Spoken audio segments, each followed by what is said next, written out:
ان الحمد للہ نحمده ونستعینه ونستغفره ونعوذ باللہ من شرور انفسنا ومن سیئات اعمالنا من يهده الله فلا مضل له ومن يضلل فلا هادي له واشهد ان لا اله الا الله وحده لا شريك له واشهد ان محمدا عبده ورسوله اما بعد فان خیر الحدیث کتاب اللہ وخیر الہدی ہدی محمد صلی اللہ علیہ وآلہ وسلم وشر الامور محدثاتها وکل محدثۃ بدعہ وکل بدعۃ ضلالہ وکل ضلالۃ فی النار۔ اعوذ باللہ السمیع العلیم من الشیطان الرجیم من ہمزہ ونفخہ ونفثہ۔ بسم اللہ الرحمن الرحیم۔ رب اشرح لی صدری ویسر لی امری واحلل عقدۃ من لسانی یفقہوا قولی۔ بسم اللہ الرحمن الرحیم۔ ان اللہ وملائکتہ یصلون علی النبی یا ایہا الذین آمنوا صلوا علیہ وسلموا تسلیما۔ اللہم صل علی محمد وعلی آل محمد کما صلیت علی ابراہیم وعلی آل ابراہیم انک حمید مجید۔ اللہم بارک علی محمد وعلی آل محمد کما بارکت علی ابراہیم وعلی آل ابراہیم انک حمید مجید۔ اللہم ربنا آتنا فی الدنیا حسنۃ وفی الآخرۃ حسنۃ وقنا عذاب النار۔ لا الہ الا انت سبحانک انی کنت من الظالمین۔ حسبنا اللہ ونعم الوکیل۔ یا حی یا قیوم برحمتک استغیث ولا حول ولا قوة الا باللہ العلی العظیم۔ ربنا آتنا من لدنک رحمۃ وہیئ لنا من امرنا رشدا۔ آمین۔ الحمدللہ آج 26 اپریل 2020 کی قرآن کلاس نمبر 26 ہی کی اسٹوڈیو ریکارڈنگ ہونے جا رہی ہے۔ آج کے درس کا آغاز انشاءاللہ تعالی سورۃ البقرہ کی آیت نمبر 177 سے ہوگی۔ یہ 177 نمبر جو آیت ہے اسے کہتے ہیں آیت البر۔ یہ قرآن حکیم کی چند مشہور آیات میں سے ایک آیت ہے جس میں اللہ تعالیٰ نے نیکی کا فلسفہ بیان کیا ہے۔ عموماً ہمارے ہاں نیکی کا تصور جو ہے وہ چند ایک رسومات پہ چلنے کا نام ہوتا ہے، اس لیے قرآن حکیم نے اس مت کو توڑتے ہوئے جو چیزیں لوگ اوور لک کرتے تھے انہیں بنیادی حیثیت دی ہے، اور جن چیزوں کے اوپر لوگوں کا زور ہوتا ہے اس کو سیکنڈری حیثیت دی ہے، تاکہ یہ پتہ چلے کہ نیکی صرف یہ نہیں ہے کہ کوئی شخص نماز روزہ اور چند ایک رسومات پر عمل کرنا شروع کر دے، بلکہ حقوق العباد والا معاملہ جو ہے یہ بہت کریٹیکل ایشو ہے۔ عموماً ہم لوگ ڈویژن تو کرتے ہیں حقوق اللہ کی اور حقوق العباد کی، لیکن بیسیکلی اگر دیکھا جائے دونوں ہی حقوق اللہ ہیں، کیونکہ حقوق العباد کی ترغیب بھی ہمیں اللہ ہی نے دلائی ہے۔ لیکن یہ جو تفریق کی جاتی ہے کسی حد تک درست ہے۔ اس کی وجہ یہ ہے کہ قرآن و سنت میں جو محکم دلائل ہیں وہ اس کے اوپر شاہد ہیں کہ اللہ تبارک و تعالیٰ اپنے حقوق کے معاملے میں تو خود ڈیسیژن لے گا، لیکن جو حقوق العباد کا معاملہ ہے وہ بندوں ہی نے معاف کرنا ہوگا، اس لیے ان کا ایشو ذرا کریٹیکل ہو جاتا ہے۔ اس میں مشہور زمانہ ایک حدیث ہے صحیح مسلم کے اندر، اللہ کے محبوب صلی اللہ علیہ وآلہ وسلم نے فرمایا، جانتے ہو مفلس کون ہے؟ تو صحابہ نے عرض کی کہ ہم تو مفلس اسی کو سمجھتے ہیں جس کے پاس دنیا کا مال و متاع نہ ہو، دولت نہ ہو۔ تو آپ صلی اللہ علیہ وآلہ وسلم نے فرمایا کہ میری امت کا مفلس یعنی غریب شخص وہ ہے کہ جو قیامت والے دن اس حال میں آیا کہ اس کے نامہ اعمال میں ڈھیروں نیکیاں تھیں، لیکن ساتھ ہی ساتھ اس نے دنیا میں کسی کو تھپڑ مارا تو کسی کا خون بہایا تو کسی کو دھمکی دی، کسی کو مارا پیٹا۔ اب وہ سب کے سب لوگ قیامت والے دن اللہ کے حضور حاضر ہوں گے اور کہیں گے اے اللہ آج تو چونکہ بدلے کا دن ہے ہمیں بدلہ چاہیے، اور بدلے کا دن یوم الدین وہ اس حد تک ہے کہ صحیح مسلم میں ہی ایک حدیث آتی ہے کہ دنیا میں اگر کسی سینگ والی بکری نے بغیر سینگ والی بکری کو مارا ہوگا تو قیامت والے دن اللہ تبارک و تعالیٰ اس بغیر سینگ والی بکری کو سینگ دے گا اور سینگ والے کے سینگ ختم کر دے گا اور اس سے کہے گا کہ اب تم اس سے بدلہ اتارو. یہ صحیح مسلم میں حدیث ہے. وہ جو صحیح مسلم کی حدیث جو میں بیان کر رہا تھا مفلس والی، کتاب البر والصلہ چیپٹر جو آتا ہے صحیح مسلم میں، اس کے اندر موجود ہے. تو آپ علیہ السلام فرماتے ہیں کہ پھر ایک ایک کر کے لوگ آگے بڑھیں گے تو اللہ تعالیٰ فرمائے گا آج تو کرنسی جو ہے وہ تو نیکیاں ہیں، تو تم اس طرح کرو کہ یہ تمہارا بدلہ تو اس طریقے سے تو نہیں تم اس سے لے سکتے، تو ایسا کرتے ہیں کہ اس کی نیکیاں تم اس بدلے میں لے جاؤ. تو لوگ اس کی نیکیاں لے کے جانا شروع کریں گے حتیٰ کہ اس کی پہاڑوں جتنی نیکیاں ختم ہو جائیں گی. وَلِعَوْذُ بِاللَّهِ تَعَالَى اللہم اجرنا من النار آمین. ابھی بھی کچھ لوگ باقی ہوں گے جن کا حق اس نے دینا ہوگا. تو اللہ فرمائے گا کہ اب تو اس کے پاس کوئی نیکی نہیں بچی، اب یوں کرتے ہیں کہ تمہارے گناہ اس کے نامہ اعمال میں ڈال دیتے ہیں، اینڈ وائس ورسا، اور پھر اسے اوندھا منہ کر کے دوزخ میں ڈال دیا جائے گا.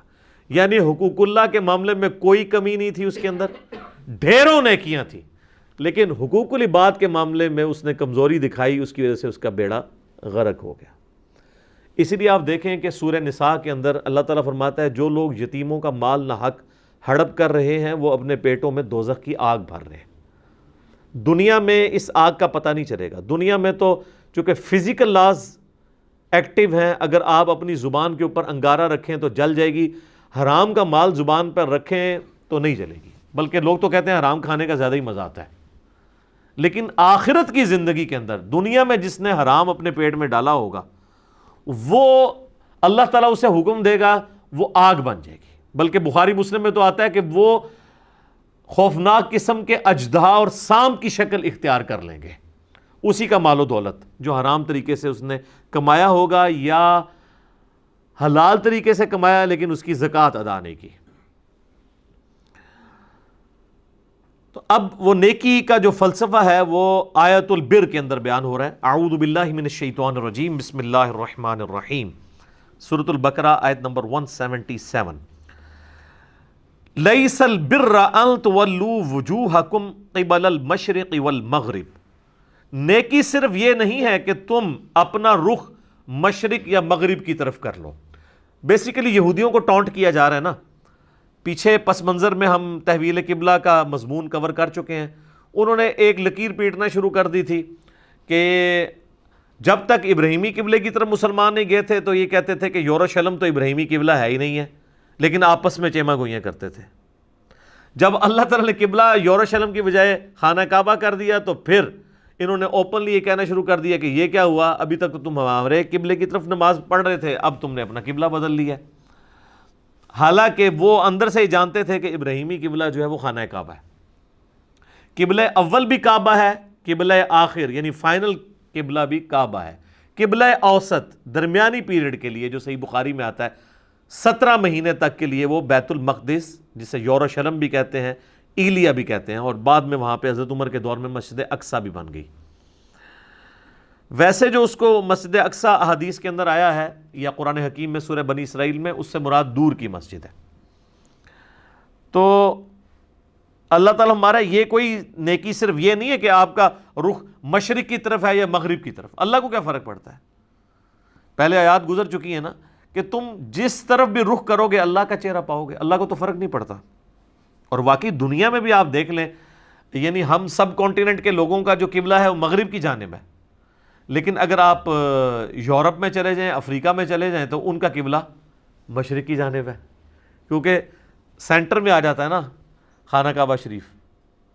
تو خانہ کعبہ شریف سے جو پرلی طرف لوگ آباد ہیں وہ مشرق کی طرف منہ کرتے ہیں، جو اس طرف لوگ آباد ہیں وہ مغرب کی طرف منہ کرتے ہیں. تو اللہ کو تو فرق نہیں پڑتا. نیکی صرف یہ نہیں ہے کہ تم اپنا چہرہ مشرق یا مغرب کی طرف کرو، وَلَٰكِنَّ الْبِرَّ، بلکہ نیکی یہ ہے. اب گنتے جائیں جناب چیزیں. من آمن باللہ، جو کوئی ایمان لائے اللہ پر، والیوم الآخر، اور قیامت کے دن پر. اللہ پر ایمان لانا کافی نہیں جب تک آخرت کو نہیں مانیں گے کہ اللہ نے پوچھنا بھی ہے. ویسے تو مزے ہی مزے ہیں، اگر اللہ نے پوچھنا نہ ہو تو اللہ کو ماننے یا نہ ماننے سے کوئی فرق نہیں پڑتا. آج آپ دنیا میں کسی کو آفر دینا کہ اللہ کو مان لو تو جنت ملے گی، نہ مانو تو کچھ نہیں ہوگا. لوگ کہیں گے ٹھیک ہے جی ادھر ہی جنت بنا لیتے ہیں. اصل چیز ہے آخرت کی جواب دہی. جو ایمان لائے اللہ پر اور آخرت کے دن کی جواب دہی کے اوپر، والملائکتی اور فرشتوں پر، والکتاب اور کتابوں پر، والنبیین اور تمام انبیاء پر. یہ تو ہوگی بنیادی ایمانیات. اللہ پر ایمان، آخرت پر ایمان، فرشتوں پر ایمان، کتابوں پر ایمان اور ایمان بالرسالت. ویسے تو یہ مین 3 کیٹیگری میں فال کرتی ہیں چیزیں جو ہم کہتے ہیں عقائد ثلاثہ ہیں مسلمانوں کے: عقیدہ توحید، عقیدہ رسالت اور عقیدہ آخرت. عقیدہ توحید کے اندر ہی فرشتوں پہ ایمان بھی آتا ہے. ظاہر ہے کہ اللہ تعالیٰ نے وہ نمائندے مقرر کیے ہوئے ہیں، سب کیٹیگری میں فال کر جاتی ہیں. عقیدہ رسالت کے اندر ہی کتابوں پہ ایمان آتا ہے کیونکہ کتابیں انبیاء پہ ہی نازل ہوتی ہیں. یعنی اگر آپ بڑی بڑی 3 کیٹیگریز بنائیں نا تو تمام اسلامی عقائد انہی 3 کیٹیگریز کے اندر فال کرتے ہیں. یا وہ عقیدہ توحید سے ریلیٹڈ ہوں گے، یا عقیدہ رسالت سے، یا عقیدہ آخرت سے.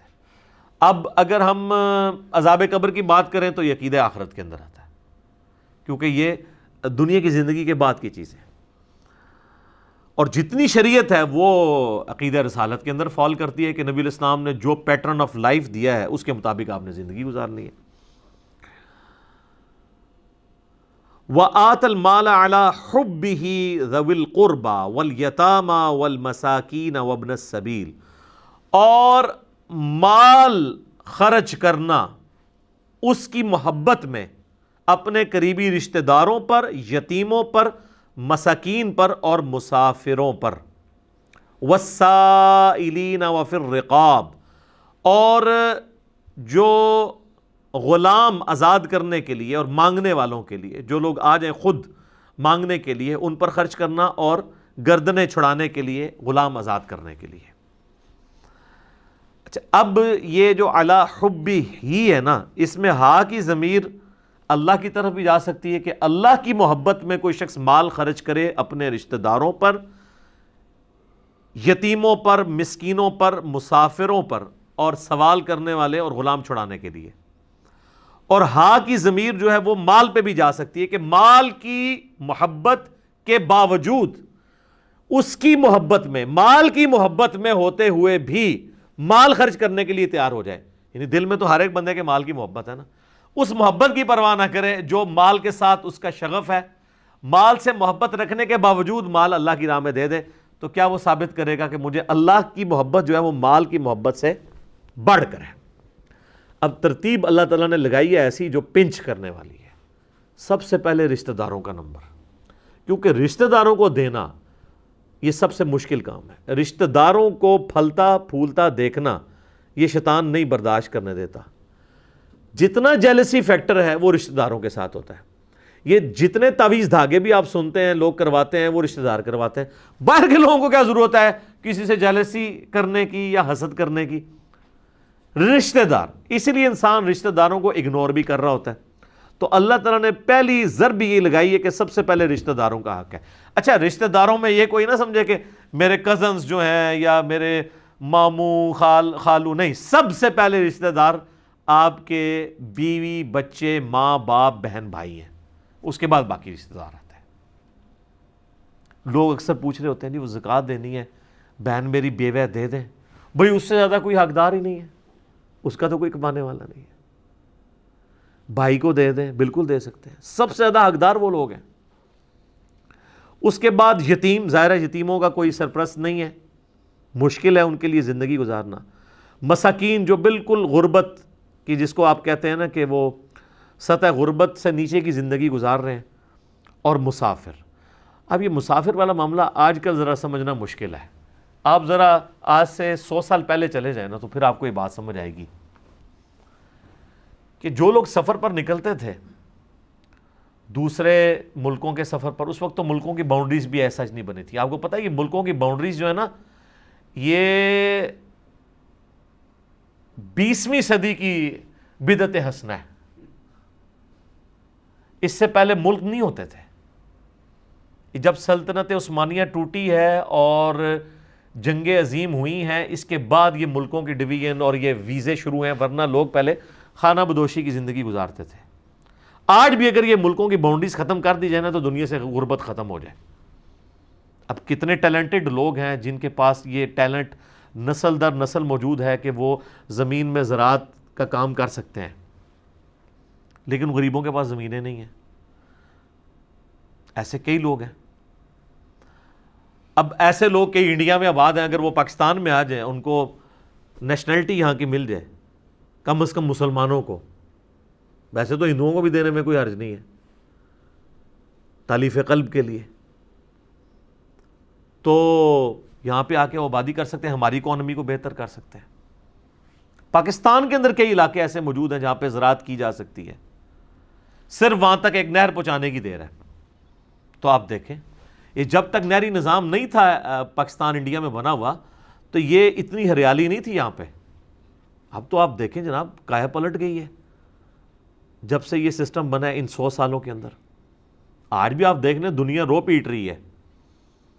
سب سے محفوظ ترین علاقے صحت کے پوائنٹ آف ویو سے, رزق کے پوائنٹ آف ویو سے, موسم کے پوائنٹ آف ویو سے یہی ہیں. انڈیا, پاکستان, بنگلہ دیش, یہ پورا ایک ریجن.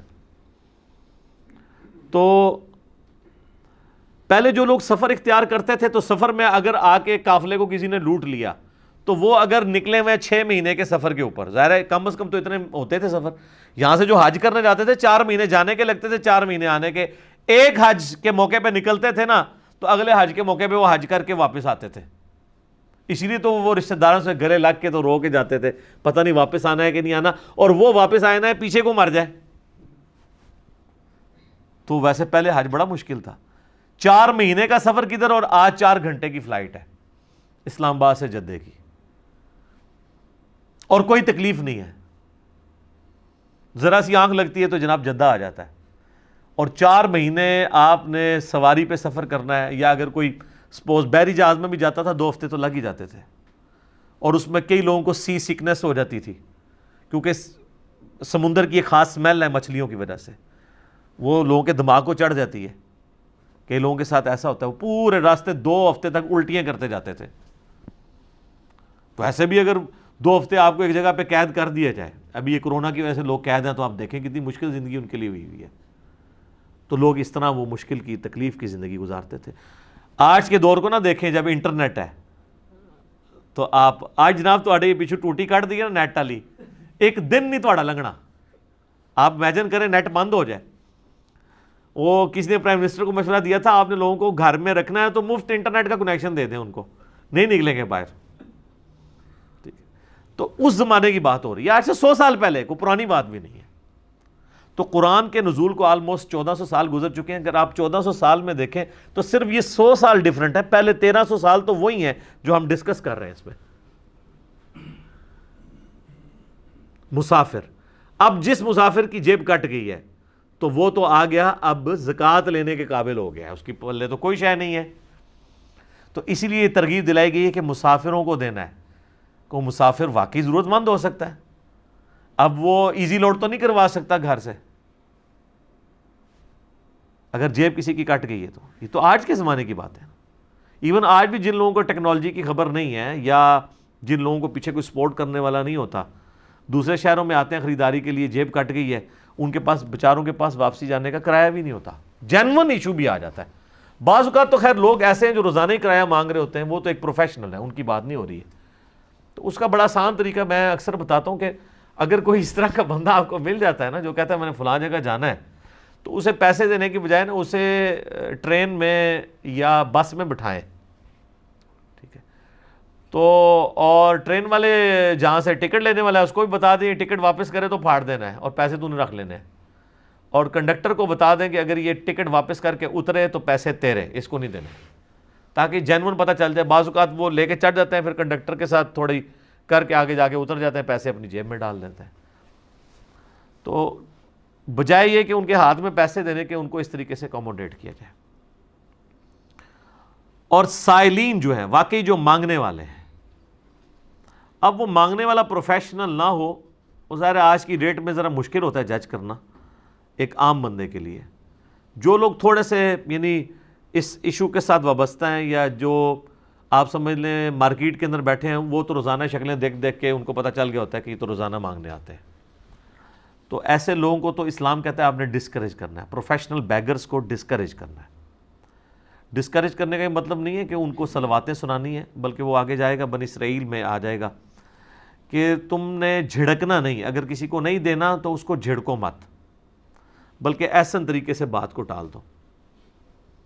کوئی شخص کہتا ہے روٹی کھانی ہے تو روٹی کھلا دیں اس کو، بجائے روٹی کے پیسے دینے کے، تاکہ کم از کم یہ کنفرم ہو جائے کہ اس نے روٹی کھانے کے لیے مانگے۔ وفر رقاب، اور غلام آزاد کرنے کے لیے۔ غلام آزاد کرنے میں تو اس وقت غلامی کا ایک دور تھا، تو اللہ تعالیٰ نے اس چیز کو انکریج کیا کہ غلام کو آزاد کرنے کا اتنا ثواب ہے، حتیٰ کہ آپ دیکھیں گے ہماری کئی ایک عبادات کے کفارے کے طور پر غلام آزاد کرنے کی بات ہوئی ہے۔ روزہ توڑ لیا تو غلام آزاد کرو، قتل خطا ہو گیا کسی سے، جان بوجھ کے نہیں، ایکسیڈنٹل، وہ بھی ایک غلام آزاد کرے گا، دیت تو علیحدہ دے گا، غلام بھی الگ سے آزاد کرے گا۔ اسی طریقے سے قسم توڑ دیا ہے، اس کا کفارہ بھی ہے، ایک غلام آزاد کرے گا۔ اس چیز نے آہستہ آہستہ غلامی والا سسٹم دنیا سے ایلیمنیٹ کر دیا۔ آج کے دور میں آپ اس کی ماڈرن فارم لے سکتے ہیں، مقروض کی گردن چھڑانا، وہ بھی آلموسٹ غلام ہو چکا ہوتا ہے۔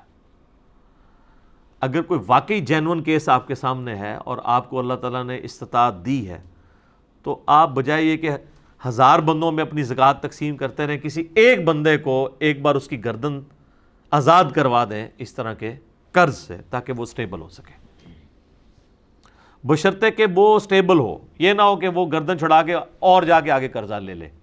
ایسے لوگ بھی ہوتے ہیں، کئی لوگ ہیں، یعنی ان کو آپ تھوڑا سا کاروبار سیٹ کر کے دیں تو وہ چیزیں بیچ کے پھر کسی اور کے پاس جا کے مانگنا شروع کر دیتے ہیں، اور وہ پروفیشنل بیگرز ہوتے ہیں۔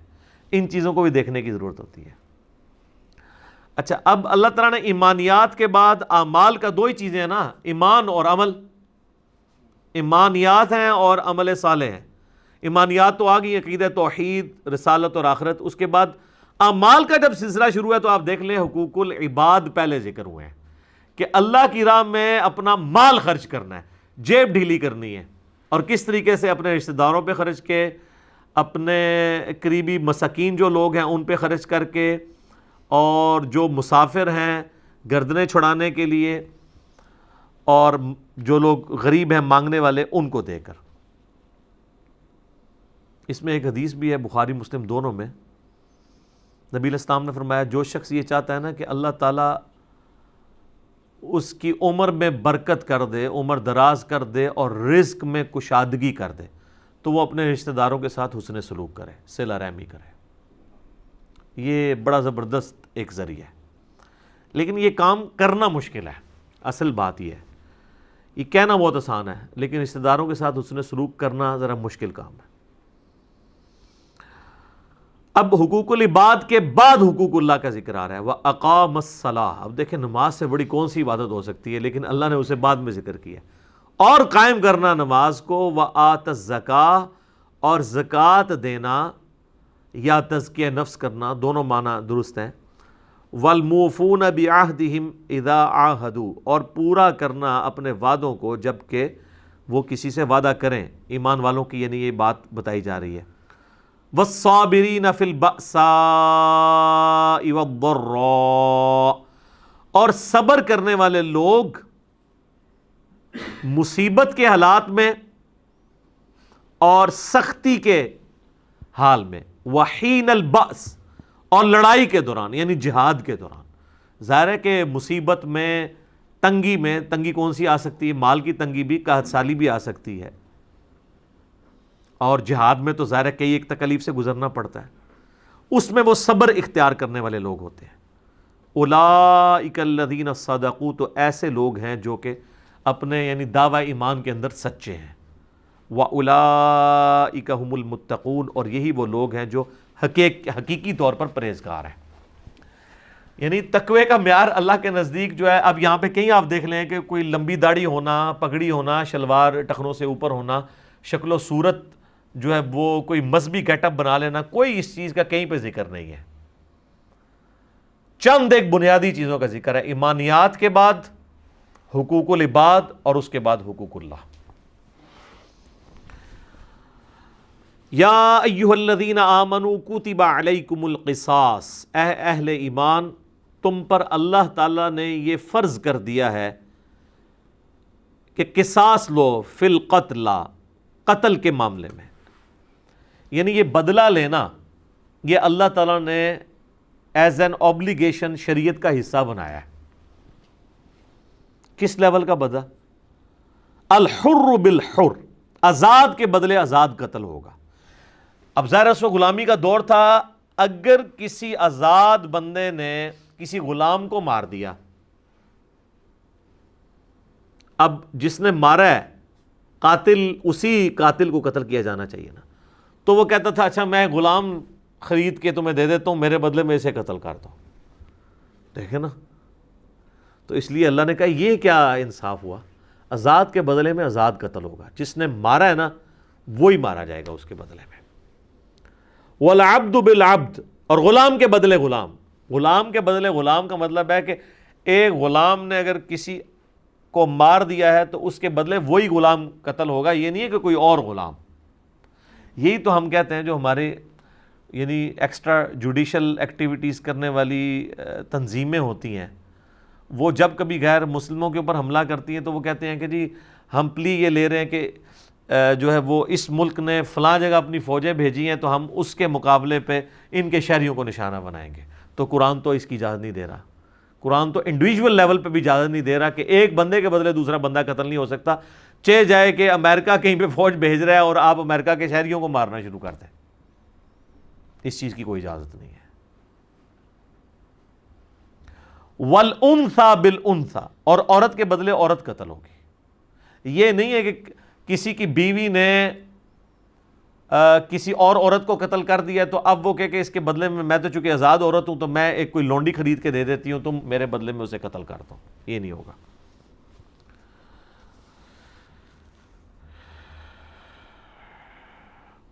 فَمَنْ عُفِيَ لَهُ مِنْ أَخِيهِ شَيْءٌ، اب ایک اللہ تعالیٰ ایک آپشن دے رہا ہے اس حوالے سے، پس جس کو معاف کی جائے اس کی بھائی یعنی مقتول کے وارث کی طرف سے کوئی چیز، فَاتِّبَاعٌ بِالْمَعْرُوفِ، تو اسے چاہیے کہ وہ طلب کر سکتا ہے، مقتول کا وارث جو ہے وہ طلب کر سکتا ہے کیا؟ وَأَدَاءٌ إِلَيْهِ بِإِحْسَانٍ، وہ کیا طلب کرے گا؟ دیت طلب کرے گا، اور وہ جو دیت طلب کرنا ہے وہ ہوگا دستور کے مطابق، یعنی اس کے لیے کوئی چیز مقرر نہیں کی گئی ہے۔ لیکن اگر آپ احادیث میں ہیں تو سنن ابی داؤد میں حدیث ہے کہ نبی علیہ السلام نے اپنے مبارک زمانے میں پہلے سے ایک دیے چل رہی تھی، اسی کو اسٹیبلش کیا ہے کہ 100 اونٹ دیے جائیں گے یا اس کی مالیت۔ سر 100 اونٹ آج کے بھی آپ دیکھ لیں کم از کم 2-2.5 کروڑ روپے بن جاتا ہے، ایک نارمل اونٹ 2 لاکھ روپے کا تو ہوتا ہی ہے نا، بیل 1.5 لاکھ تک پہنچ چکے ہیں، لاکھ تک۔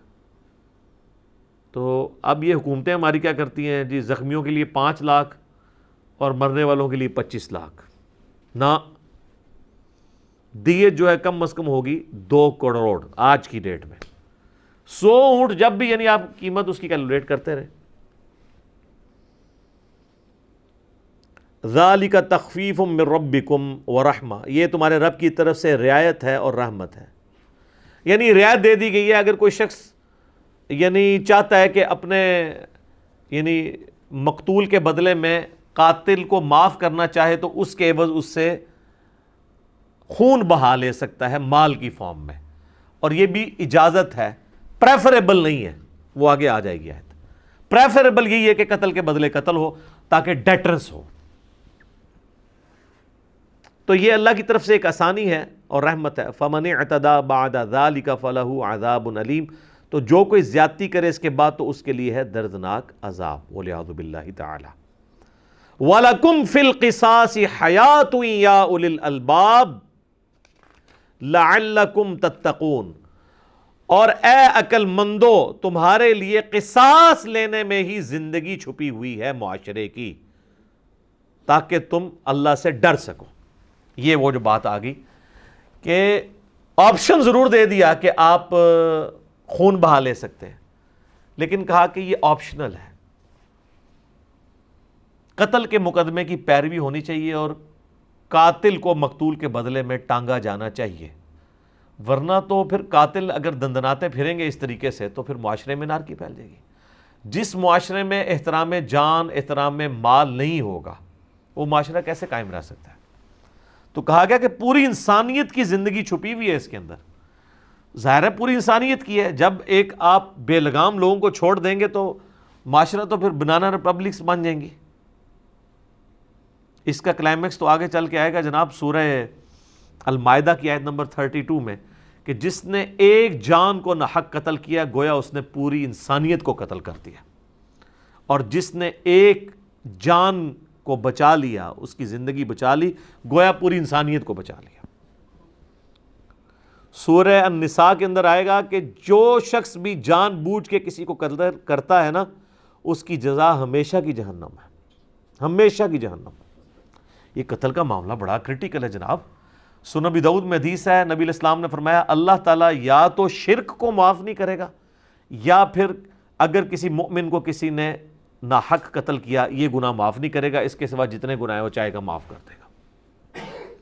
لہٰذا یہ جو آیت ہے نا سورہ النساء میں آیت نمبر 48 اور 116 جو 2 دفعہ آئی ہے، ان اللہ لا یغفر ان یشرک بہ ویغفر ما دون ذلک لمن یشاء، بے شک اللہ اس گناہ کو کبھی معاف نہیں کرے گا کہ کوئی شخص اس کے ساتھ شرک کرتے ہوئے دنیا سے چلا گیا، اس کے سوا جتنے گناہ ہیں معاف کر دے گا جس کے لیے چاہے گا۔ یعنی وہاں پہ بھی اوپن لائسنس نہیں ہے، چاہے گا تو معاف کرے گا، اگر نہیں چاہے گا تو نہیں معاف کرے گا۔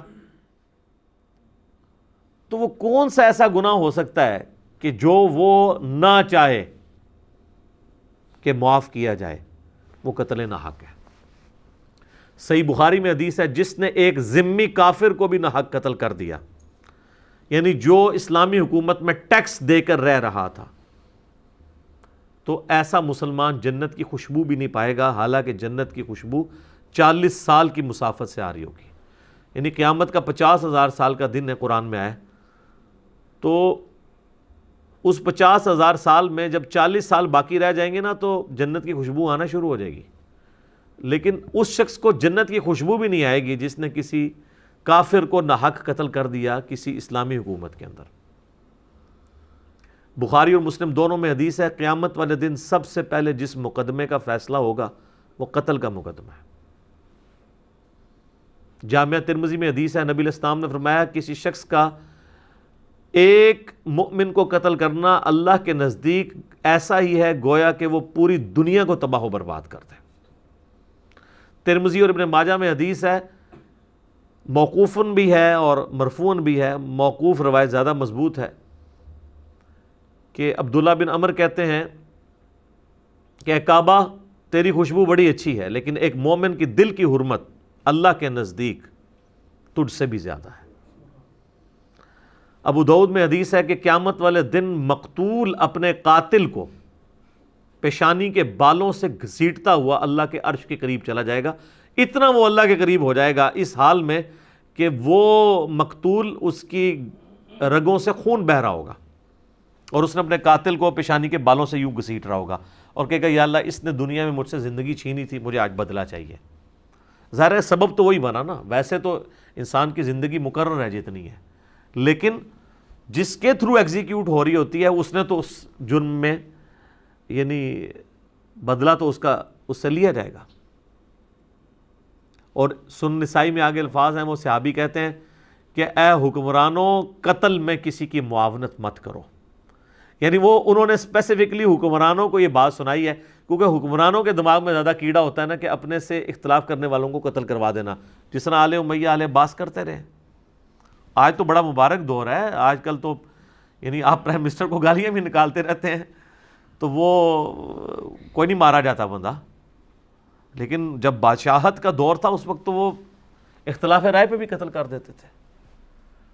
تو قتل کے اوپر معاونت نہ کرو، یعنی جو حکمران ہیں ان سے پوچھا جائے گا ایکسٹرا جوڈیشل کلنگ، ماورائے عدالت قتل کے اوپر، یہ بہت سینسٹیو ایشو ہے، لوگ اسے بڑا ہلکا جان رہے ہوتے ہیں، لیکن اللہ تعالیٰ کے حضور یہ بہت ہی سخت معاملہ ہے۔ قل اعوذ باللہ تعالی، اللہ تعالیٰ ہمیں محفوظ رکھے اس معاملے میں، آمین ثم آمین۔ کتب علیکم اذا حضر احدکم الموت، تم پر یہ بھی فرض کیا گیا ہے کہ جب تم میں سے کوئی شخص نزع کے عالم میں ہو، موت آ دھمکے اس پر، ان ترک خیرا الوصیۃ للوالدین، کہ وہ وصیت کر دے اپنے مال میں سے اپنے والدین کے لیے، والاقربین اور قریبی رشتہ داروں کے لیے، بالمعروف معروف طریقے سے، انصاف کے ساتھ، حقا علی المتقین، یہ پرہیزگاروں پر اللہ کی طرف سے حق ہے۔ یہ سورہ البقرہ کی آیت نمبر 180 میں مرنے سے پہلے وصیت کرنا ضروری قرار دیا گیا، لیکن یہ آیت منسوخ ہے۔ اس کو منسوخ کیا ہے سورہ النساء میں وراثت کی احکامات نے۔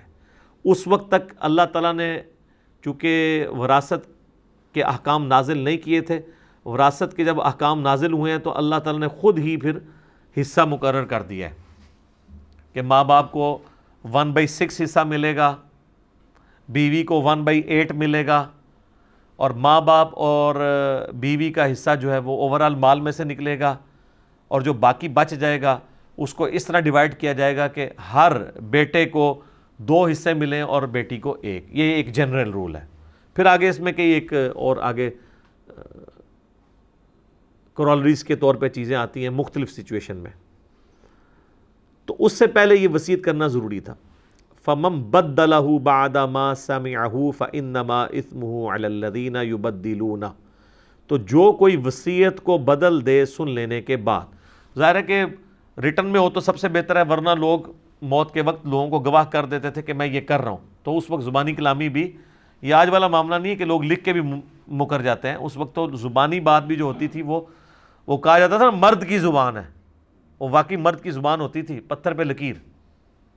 تو اللہ تعالیٰ مارا ہے کہ مرنے کے بعد اگر کسی شخص نے، یعنی کسی کمیونٹی نے، اس کے رشتہ داروں نے مرنے والے کی وصیت کو بدل دیا تو اس کا گناہ ان کے اوپر ہوگا۔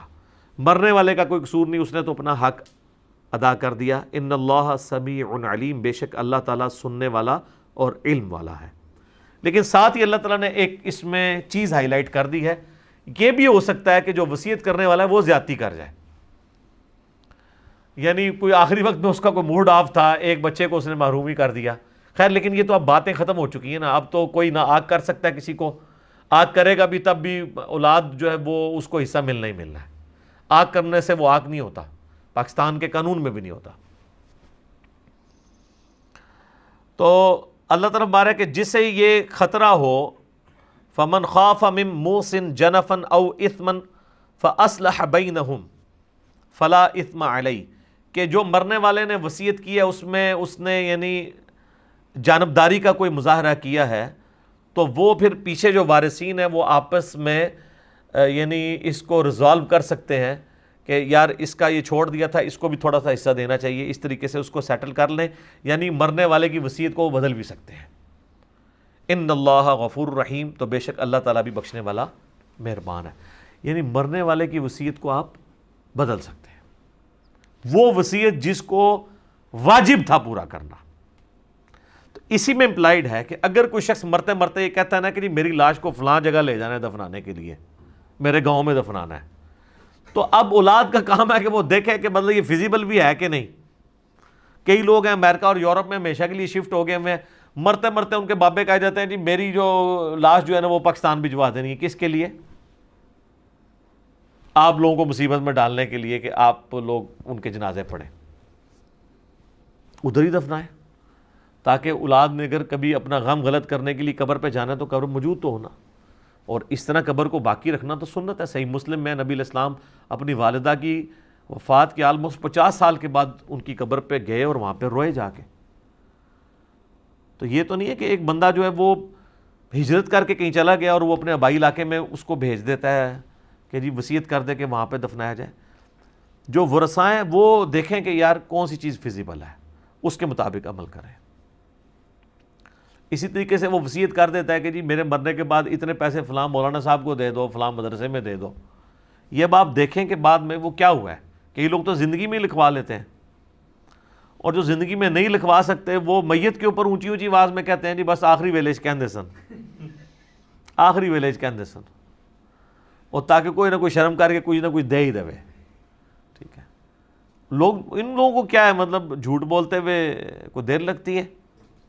تو آخری ویلیج پاویں کہندے سن پاویں لکھ کے بھی دے گئے نے, یہ اولاد پیچھے ڈیسائیڈ کرے گی کہ یہ فیزیبل ہے یا نہیں ہے, کہ یہ پیسہ جو ہے وہ کدھر جا رہا ہے. دیکھیں نا جی, آپ پچھلے دنوں جو فیصل عیدی صاحب نے کیا ہے کہ انہوں نے جا کے 1 کروڑ کا چیک جا کے پرائم منسٹر کو پکڑا دیا ہے, یہ خیانت کی ہے انہوں نے.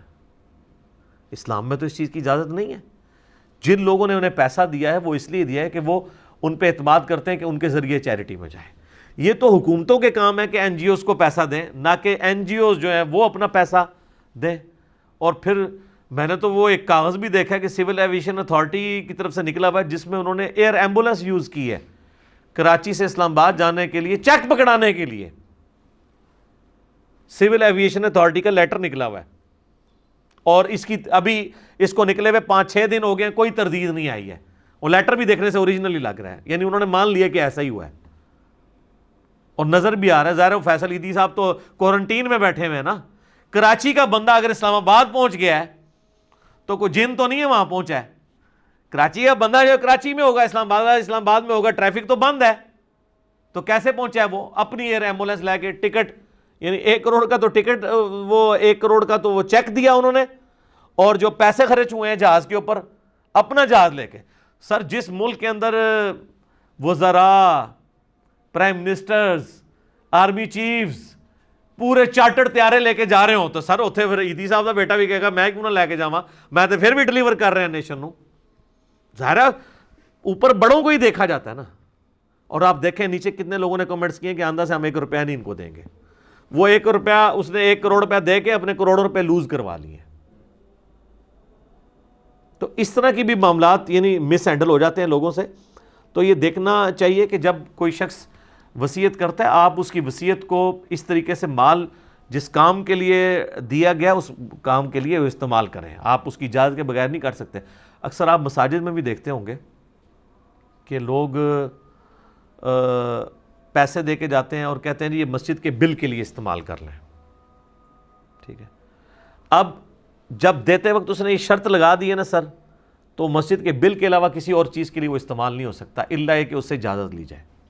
وہ لوگ کیوں ایسے کہہ رہے ہوتے ہیں؟ ان کو یہ یقین ہوتا ہے کہ یہ مولانا صاحب اپنی جیب میں استعمال کریں گے, اپنے اوپر لگا لیں گے. کیونکہ اکثر جو تگڑے قسم کے مولوی ہیں وہ تو مسجد کمیٹیاں آگے پہلے توڑ دیتے ہیں جیسے اسٹرانگ ہوتے ہیں, چندہ اپنے قبضے میں کر لیتے ہیں. پھر کوئی ان کی یعنی ڈکلیئرڈ تنخواہ تو ہوتی ہے 15,000, لیکن جو انڈکلیئرڈ ہے ان کے خرچے بتا رہے ہوتے ہیں کہ یہ 15,000 تو روز کا خرچ کر رہے ہیں. تو کہاں سے کر رہے ہوتے ہیں؟ وہ چندہ ان کے قبضے میں ہوتا ہے. اس لیے جو سمجھدار لوگ ہیں نا وہ چندہ باکس پہ لکھوا دیتے ہیں کہ جی اس میں جو چندہ آپ ڈالیں گے اس کے کلی اختیار ہوں گے خرچ کرنے والوں کو.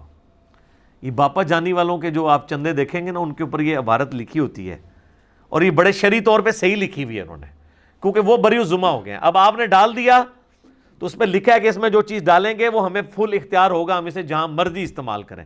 اچھا لفظ کیا استعمال کیا؟ کلی اختیار. کلی سے ہر شے آ سکتی ہے جناب, کوئی دنیا کی چیز ہے وہ کل بھی آ سکتی ہے.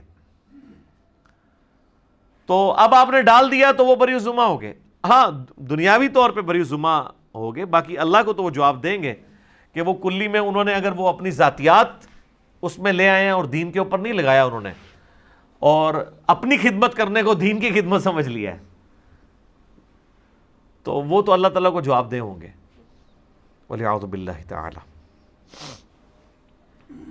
اچھا میرے بھائیو, اب اگلی جو آیات ہیں رمضان المبارک کے کانٹیکسٹ میں آیات آ رہی ہیں. یہ مسلسل 6 آیات سورۃ البقرہ کی آیت نمبر 183 سے لے کر 188 تک, یہ پورا ایک رکوع ہے. 23 نمبر رکوع سورۃ البقرہ کا, یہ مکمل رمضان المبارک سے ریلیٹڈ ہے. رمضان کے روزوں کو یہ یونیکنس حاصل ہے باقی تمام اسلامی عبادات پہ کہ قرآن حکیم کے اندر حج کا ذکر سکیٹرڈ فارم میں کئی ایک صورتوں میں, سورۃ البقرہ کے اندر ذکر آ جائے گا, سورۃ الحج کے اندر ذکر آ جائے گا, اور صورتوں کے اندر. زکوٰۃ کا ذکر تو پورے قرآن میں سکیٹرڈ ہے, نماز کا پورے قرآن کے اندر سکیٹرڈ ہے, نماز کا طریقہ اور احکام و مسائل بہت کم ڈسکس ہوئے ہیں، لیکن رمضان کے روزے ایک ایسی عبادت ہے کہ جو ایک ہی جگہ پہ قرآن میں آئی ہے اور کہیں اور نہیں آئی ہے، اور اس کے آلموسٹ جتنے موٹے موٹے مسائل ہیں وہ سب کے سب اللہ تعالیٰ نے اس میں کور کر دیے ہیں۔ یہ رمضان المبارک کو باقی ساری عبادات کے اوپر فضیلت حاصل ہے۔ یہ 6 آیات رکوع نمبر 23 سورۃ البقرہ آیت نمبر 183 سے لے کر 188 تک۔ یا ایھا الذین آمنوا کتب علیکم الصیام، اے اہل ایمان تم پر روزے فرض کر دیے گئے ہیں، کما کتب علی الذین من قبلکم لعلکم تتقون، جیسا کہ تم سے اگلی امتیں جو گزر چکی ہیں، جو تم سے پہلے گزر چکی ہیں، ان پر فرض کیے گئے تھے تاکہ تم تقوی کی روش اختیار کر سکو۔ رمضان شریف کی آلموسٹ آمد ہے 1441 ہجری میں،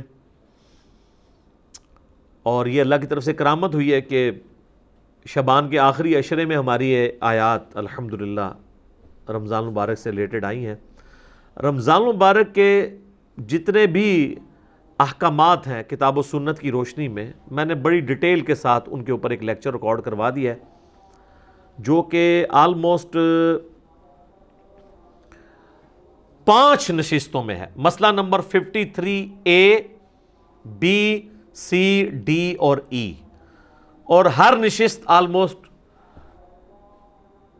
1.5 گھنٹے کی ہے، جس میں رمضان شریف سے ریلیٹڈ ہر چیز کور کی گئی ہے جو کوئی پوچھ سکتا ہے۔ وہ کلپس بھی میں نے بھائیوں کو بتا دیا ہے، وہ وقتاً فوقتاً رمضان شریف کے پہلے عشرے میں ہی آلموسٹ سارے کے سارے کور کر لیں گے ہم۔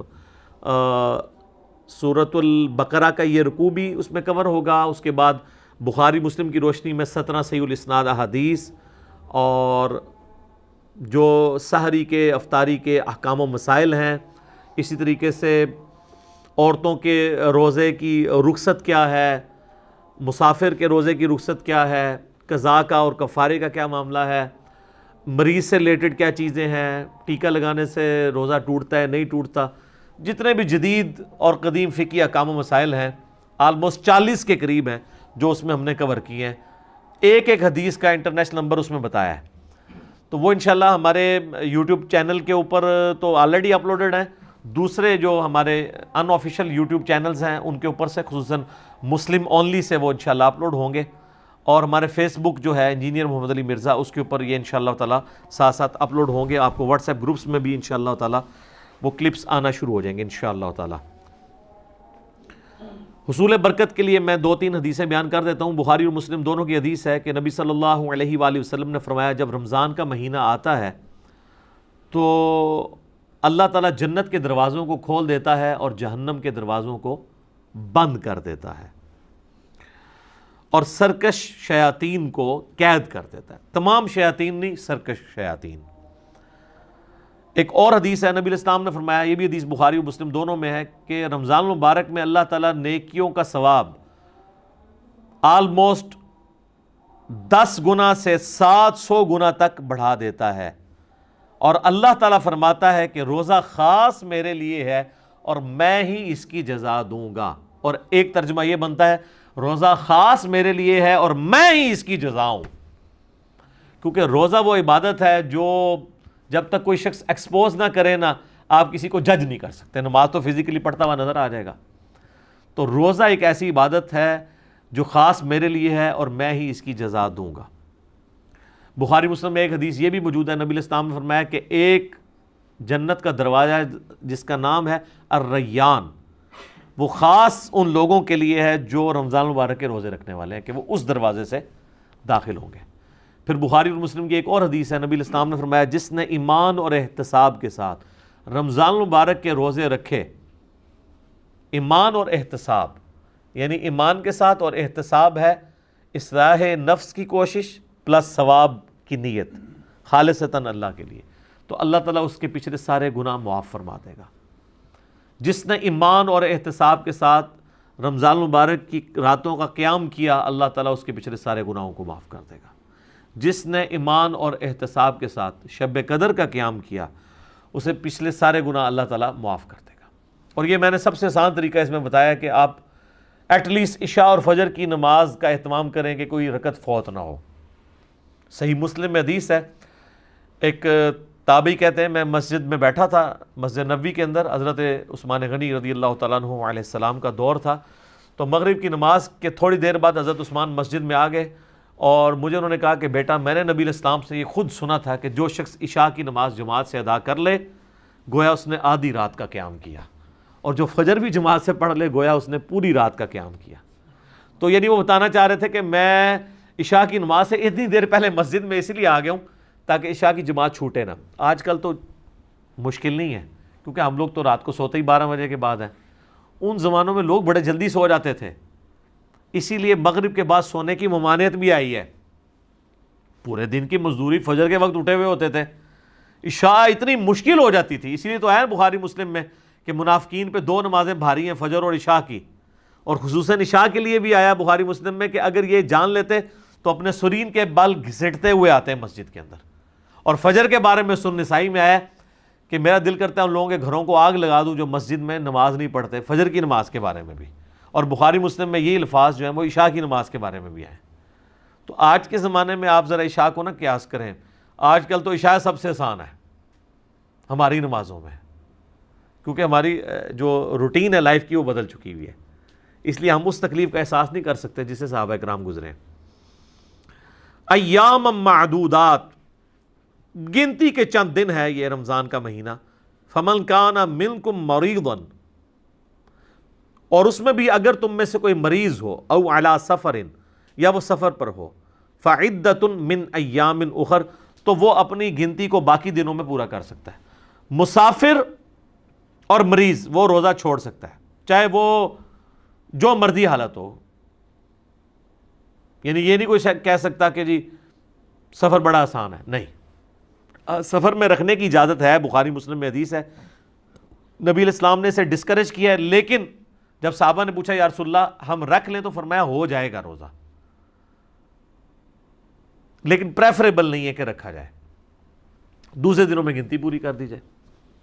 اور مریض ہی میں سنن ابی داؤد ترمذی ابن ماجہ میں حدیث آتی ہے کہ نبی علیہ السلام نے مریض کو اور پریگننٹ عورت کو اور دودھ پلانے والی عورت کو بھی روزے مؤخر کرنے کی اجازت دی ہے۔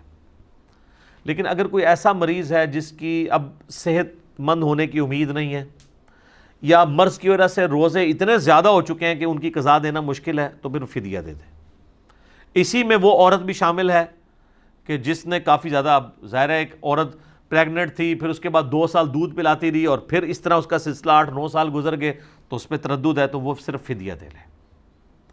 اس میں سیدنا ابو ہریرہ کا قول ہے سنن کبریٰ البیہقی میں کہ آپ نے جو یہ روزوں کی قضا دینی ہے یہ اگلے رمضان سے پہلے دینی ہے، اگر اگلا رمضان آ گیا تو پھر اب آپ فدیہ بھی دیں گے اور ایک روزے کی بدلے ایک روزے کی قضا بھی کریں گے۔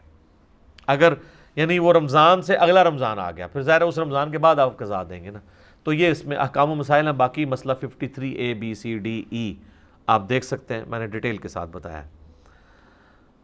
وَعَلَى الَّذِينَ يُطِيقُونَهُ فِدْيَةٌ طَعَامُ مِسْكِينٍ، اور وہ لوگ جو بڑی مشکل سے ہی ادا کر سکتے ہیں روزہ، بڑی مشکل سے وہ طاقت رکھتے ہیں، تو وہ فدیہ دے دیں مساکین کو۔ فَمَن تَطَوَّعَ خَيْرًا فَهُوَ خَيْرٌ لَهُ، اور جو کوئی خوشی سے زیادہ نیکی کمانا چاہے، یعنی بعد میں روزہ بھی رکھ لے، اگر فدیہ بھی دیا تھا بعد میں اس کی صحت ٹھیک ہوگی روزہ بھی رکھ لے، تو وہ اللہ تعالیٰ کی طرف سے اجازت ہے۔ وَأَن تَصُومُوا، اور دیکھو اگر تم روزہ رکھو تو خیر لکم، اسی میں زیادہ اللہ کے نزدیک تمہارے لیے بہتری ہے، ان کنتم تعلمون، اگر تم جانتے ہو۔ اچھا، یہ جو آیت ہے نا، اس کے بارے میں صحابہ کے 2 موقف ہیں۔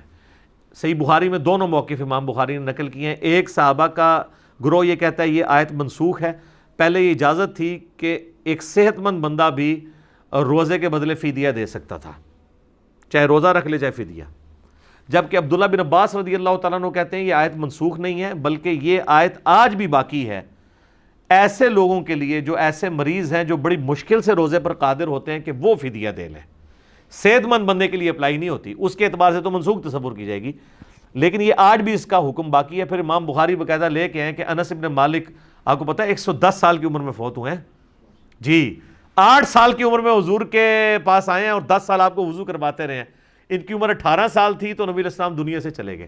ہم صحابہ کے بارے میں سوچتے ہیں تو سمجھتے ہیں کچھ چٹی چٹی داڑھی والے ہوں گے، 18 سال حضور کی وفات کے وقت۔ ابن عباس کہتے ہیں میری عمر 13 سال تھی جب دنیا سے نبی علیہ السلام چلے گئے۔